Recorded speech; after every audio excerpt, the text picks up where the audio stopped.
In the meantime, the president has announced a replacement for fired FBI Director James Comey. Eyewitness News reporter Natasha Brown is live in the CBS 3 SAT Center with what we know about Christopher Wray. Natasha.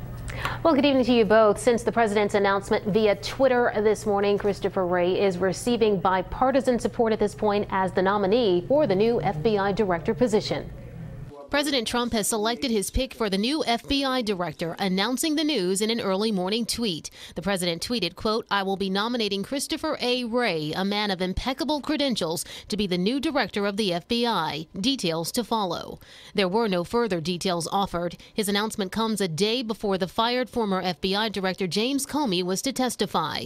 Christopher Wray is considered a safe mainstream pick. He is a former assistant attorney general overseeing the Department of Justice's criminal division under President George W. Bush. He also played a key role in overseeing actions in the war on terror after the 9/11 attacks. He recently served as New Jersey Governor Christie's lawyer during the George Washington Bridge lane closing investigation. 2 former Christie aides were convicted of plotting to close bridge lanes to punish a Democratic mayor who wouldn't endorse Christie. Governor Christie was not charged in the case. He seems like, to me, he's the perfect kind of person. I thought we should have a career person take over the FBI, someone with a deep bench of experience. He certainly seems to fit that bill.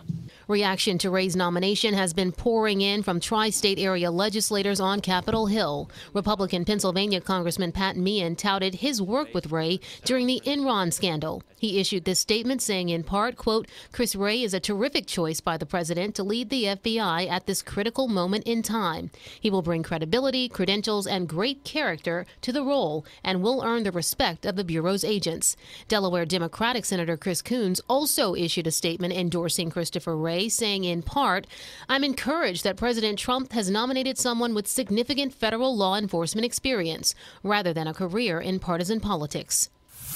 Well, Christopher Wray currently works in private practice for the King and Spalding law firm. He graduated cum laude from Yale University in 1989, earned his law degree from Yale in 1992. Wray issued this statement after being nominated today, saying, quote, "It is a great honor to be selected by the president to return to the Department of Justice as director of the FBI. I look forward to serving the American people with integrity as the leader of what I know firsthand to be an extraordinary group of men and women who have dedicated their careers to protecting this country."